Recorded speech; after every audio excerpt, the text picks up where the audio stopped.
When someone says they love you but still decides to walk away, something profound is revealed, not just about them, but about you. It's as if the veil of illusion falls, exposing truths buried beneath layers of projections, expectations, and unhealed wounds. This unexpected rupture is not merely an ending, but the beginning of a journey of self-discovery. Abandonment, however painful, can serve as a portal to revelations hidden in the unconscious. In this video, we'll dive into what this kind of separation truly reveals, not about him, but about your own psyche, your patterns, your shadow, and your path toward individuation. His departure may be the starting point of your liberation. If this topic speaks to you, write in the comments, "I choose to free myself and truly know who I am." When someone professes love yet leaves anyway, we enter a territory deeply explored by Jung, that of unconscious conflicts, projections, and the inevitable movement of individuation. In analytical psychology, Jung invites us to look beyond outward behavior and seek the symbolic meaning behind life's events. The pain of separation can be understood as a mirror of our psyche, reflecting parts of ourselves we have not yet recognized. Projection is the first mechanism revealed here. We often project onto the other the image of the ideal partner, absolute love or emotional savior. This image, created unconsciously, does not correspond to the other as they truly are, but to what we need to see to fill an internal void. When he leaves, the mirror shatters, and we are forced to face what we are really seeking, our lost self. The shadow also comes into play. Abandonment can awaken feelings of rejection, anger, humiliation, repressed aspects we don't want to admit. Jung said that integrating the shadow is essential for growth. This experience can be an invitation to face these emotions without judgment, recognizing them as legitimate parts of our being. Finally, the process of individuation begins quietly. His leaving opens space for you to rediscover yourself. It's an invitation to abandon emotional dependence and pursue a deeper, more authentic relationship with your own self. The pain is not the end, it's the path to wholeness, where true love begins within, not outside of you. When we fall in love, we rarely see the other as they really are.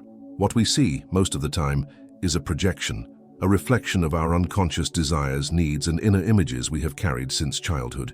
Jung warns us that until we become aware of these projections, we will be doomed to repeat them, living in cycles of illusion, disappointment, and pain. At the start of a relationship, especially one that feels intense and promises everything we have ever dreamed of, projection is often at the heart of the emotional experience. The figure of him who says he loves you and then leaves is frequently a vessel for archetypal images we project unconsciously. He often plays the symbolic role of hero, savior, or idealized anima, and this has nothing to do with who he really is, but with what he represents internally for the one who desires him. In these cases, loving does not mean seeing the other, but using the other as a canvas on which to project our own internal contents. That's why, when he walks away, the emotional collapse is so deep. We're not just dealing with the end of a relationship, we're facing the destruction of an unconscious ideal we believe to be real. Jung explains that projection is a natural and necessary mechanism for the development of consciousness, especially in the early stages of affective life. However, remaining trapped by these images prevents psychic maturity. When we project intensely, we create expectations the other can never fulfill because they were not meant for them, but to fill unrecognized parts of our psyche. Here, love becomes confused with dependency, and emotional bond becomes neediness. Abandonment, as cruel as it seems, works as a symbolic rupture of projection. It is the moment when reality interrupts fantasy, forcing consciousness to turn inward. The pain that emerges is proportional to the strength of the projection that was made. The more idealized the other was, the greater the sense of loss and emptiness. But this emptiness is not caused by the other. It precedes the relationship. The other merely touched, activated, and revealed this internal hole that already existed. When we understand this from a Jungian perspective, we are invited to make a movement of return to the self. Instead of asking why he left or what is wrong with me, we begin to investigate why we projected so much, what is lacking internally, and what this emotional pattern is trying to show us. In this sense, abandonment is a severe but revealing teacher. It flings open what was already fragmented within us, offering a chance for reintegration. By relating through projection instead of through the reality of the other, we distance ourselves from ourselves. We lose our emotional autonomy and place our identity in the hands of someone who will inevitably fail to meet our fantasies. Jung does not condemn projection. He sees it as part of the human process, but he insists that true transformation occurs when we withdraw projections and look at the content that was being projected. Removing a projection is painful. It's like waking from a dream and realizing that much of what we thought was love was actually an unconscious attempt at completeness. But this awakening is also liberating. It marks the beginning of a more conscious relationship with the other, and above all with ourselves. Becoming aware of our projections changes how we relate. We start to see the other as a separate being, with their own history, limitations, and freedom. We stop expecting them to heal our wounds or fill our voids. And by doing that, we take responsibility for our own emotional journey, which is essential for psychological maturity. When someone says they love you and then leaves, they may, without knowing, return to you a part of yourself that was lost. They shatter the fantasy so that you can finally build a more solid, authentic, internal reality. Projection dissolves so that emotional truth can emerge, and that truth always begins with an inward gaze. The pain of abandonment is not just a response to the other's absence, but a brutal encounter with aspects of ourselves that have been repressed, denied, or forgotten over time. For Jung, this pain has a deep psychic origin. It forces us to confront the shadow, the collection of everything we have rejected in ourselves, whether out of fear, shame, or social and familial conditioning. When someone says they love you and then leaves, they unwittingly become the messenger of something that urgently needs to be seen, our own internal fragmentation. The shadow is formed by all that we have excluded from our conscious identity. It can include feelings of inadequacy, anger, insecurity, the need for control, emotional dependency, jealousy, or even an inner strength we were never allowed to express. These contents are repressed but do not disappear. They manifest during crises like an unexpected breakup. At that moment, pain becomes disproportionate to the event itself, revealing that we are not just suffering from the loss of the other, but being confronted with a part of ourselves we do not know how to handle. In this context, love acts as an activator of the shadow. The more we idealize the relationship, the more intensely we conceal our vulnerabilities, believing we must be perfect to deserve the other's love. But when the relationship ends abruptly, the mask falls. We face our deepest insecurities, the fear of not being enough, the feeling of being disposable, the belief that abandonment confirms all the self-criticisms we already carry. Jung would say this is the moment when the psyche opens to truth, not a rational truth, but an archetypal, ancestral, and emotional one. This encounter with the shadow is overwhelming because it carries accumulated emotion. The pain of abandonment, in this sense, is a symbolic release of all that has been repressed throughout life. We are not just dealing with him leaving, we are dealing with all the times we felt rejected, ignored, invisible, and never expressed it. The shadow holds a psychic biography, and the emotional rupture only triggers this content, like a key that unlocks a door we kept closed out of fear of what lay inside. Jung proposes that, instead of resisting the shadow, we should approach it with curiosity and courage. He did not see the shadow as something evil, but as a legitimate part of the personality that simply wants to be recognized and integrated. When we look at our pain honestly, without judgment, we take a fundamental step in the individuation process. In this movement, the wound begins to transform into strength, not by denying pain, but by accepting who we truly are, with light and darkness. Abandonment, then, can be understood as a symbolic rite of passage. It represents the death of an illusory identity, the one that believed it could only be loved if it were perfect, submissive, or invisible.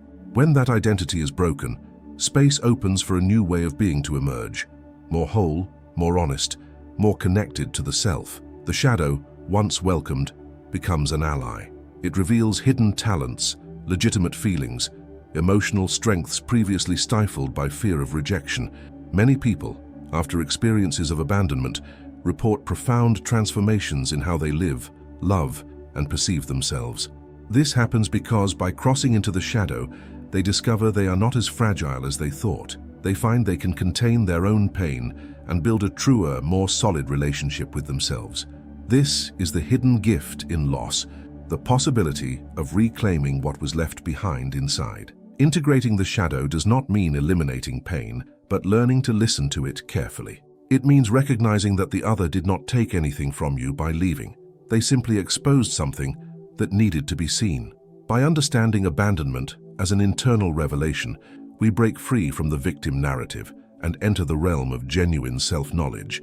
It is here that pain becomes a portal, and by passing through that portal, we do not return the same. We return whole. From Carl Jung's perspective, all suffering carries a deeper, hidden meaning.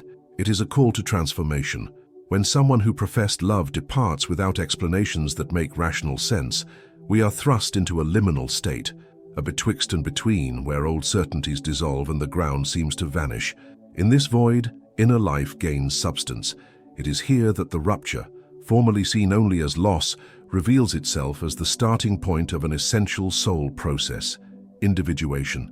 Individuation is the path by which the individual ceases to live solely according to social roles, others' desires and inherited conditioning, and becomes who they truly are. Jung said this process does not happen without pain. In fact, it is emotional ruptures, crises, and the collapse of idealized images that drive the birth of the true self. When someone leaves, they force us to look inward. There is nowhere else to project, no more distractions.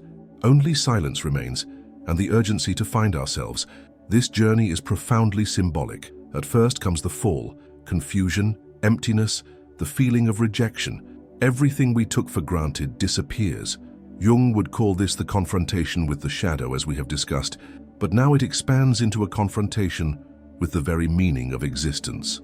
Who am I without him?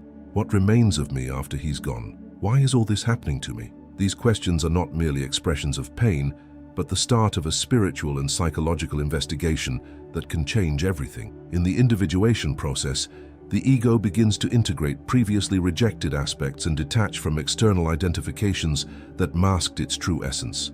Often, relationships serve as refuges where we hide from ourselves.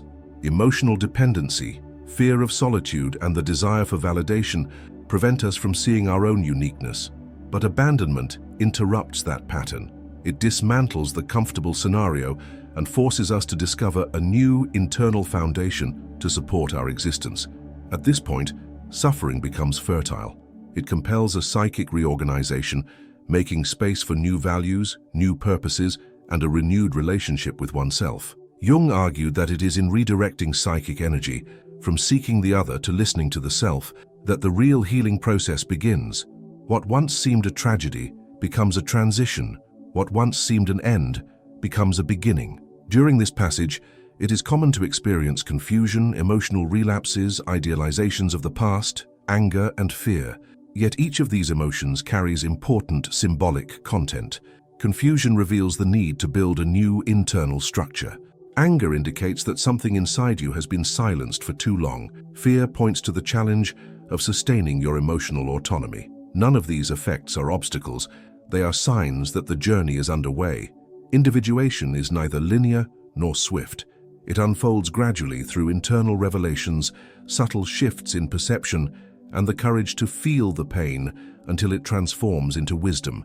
The rupture, devastating as it was, acts as a portal for this passage. It removes distractions, dismantles illusions, and exposes what is essential: the need to become whole on one's own. After this transition, many people report re-encounters with parts of themselves that had been forgotten, dormant talents, old dreams, authentic desires abandoned to please or maintain the bond with the other. This is also part of individuation. It's as if, by losing the other, you gain access to layers of your identity that were buried. The relationship was not just a love story, it was also a mirror hiding your true image. When it breaks, the soul appears. From there, a new relationship with life takes shape.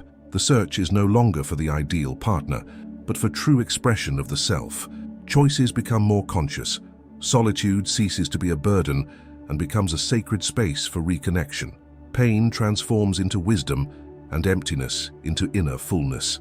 In the Jungian view, every breakup carries an invitation to be reborn, but not as someone who needs the other to feel alive, and rather as someone who, upon finding themselves, becomes capable of loving without losing themselves. This is the true freedom that emerges from individuation, and paradoxically, it is this free and conscious love that may one day sustain a real bond, free of fantasies and dependency.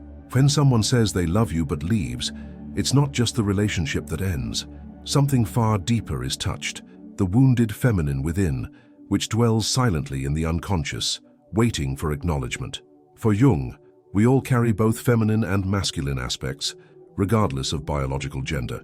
In the case of women, or those who identify with the feminine principle, romantic abandonment often awakens ancestral, collective, and personal pains linked to the neglected, silenced, or distorted feminine. Reconnecting with this feminine is thus a key point in the healing process and in reconnection with the self. This wounded feminine comprises experiences of devaluation, emotional submission, social conditioning that equates love with sacrifice, and the idea that emotional validation can only come from the other. When the other leaves, they unknowingly trigger these deep layers of pain, and the impact of separation goes far beyond the present.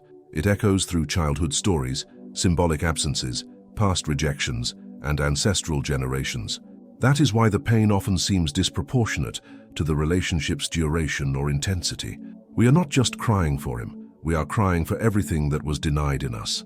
Reconnecting with this feminine begins when we stop trying to understand the other, their motivations, silences, choice to leave, and turn our attention to what this event has awakened within us.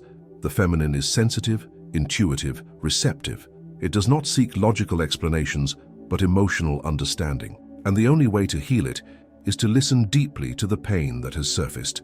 This is the moment to nourish, to embrace oneself, to allow feeling without censorship. Let sadness speak, anger express itself, and grief follow its natural course.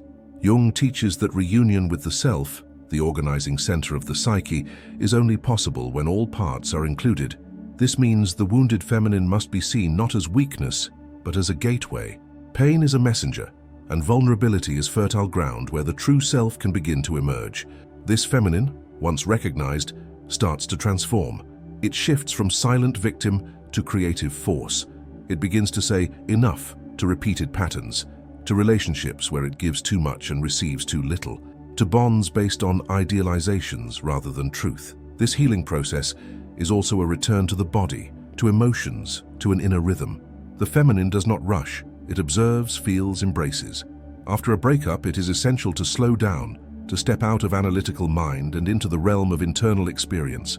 Solitary walks, intuitive writing, symbolic rituals, reconnection with nature, conscious silence. All these can activate this reconnection. The aim is not to get over it quickly, but to create an internal space where the self can flourish from the ashes of the former identity. As the feminine restructures internally, something profound occurs. The other's image loses its power. Their presence no longer defines your worth. The love that seemed to come from outside is rediscovered within. And it is not an idealized love, but a real one. One that knows its wounds, respects its limits, and honors its history. This is the essence of the self, which begins to manifest more strongly and clearly. The self that emerges from pain is not the same as before. It is more authentic, more whole, more wise. Reunion with the wounded feminine is, therefore, a reconnection with what is most essential in you. It is not about becoming invulnerable, but about learning to sustain vulnerability with dignity. It is about transforming neediness into potency, waiting into presence, loneliness into solitude. Jung believed that when the internal feminine and masculine balance, the individual approaches wholeness, the self. This does not happen in a day or by following ready-made formulas. It happens in silence, in pain listened to, in truth faced. And at the end of this process, what seemed an irreparable loss reveals itself as the greatest hidden gift, the rescue of the self. He did leave, yes, but you came home, and that home, yourself, is the only place where true love can truly be born. When someone says they love you and departs, the natural impulse is to seek answers in the other. But as we have seen, depth psychology invites us to turn the gaze inward. The pain of loss, projections undone, the shadow exposed, and the wounded feminine revealed show not only the end of a bond, but the beginning of a transformative journey. Abandonment becomes a symbol of something greater, the soul's call to individuation, to reunion with wholeness. What seemed helplessness reveals itself as a path. What seemed loss reveals itself as truth. It is not about figuring out why he left, but about understanding what it awakens in you. And that awakening is the beginning of emotional freedom, authenticity, and reconnection with the self. If this content touched you in any way, subscribe to the channel and hit the bell to receive more deep reflections like this. And don't miss the next video on your screen now. It may be the next step on your inner journey. Transformation begins when you choose to see yourself with courage. And that choice nobody can take away from you.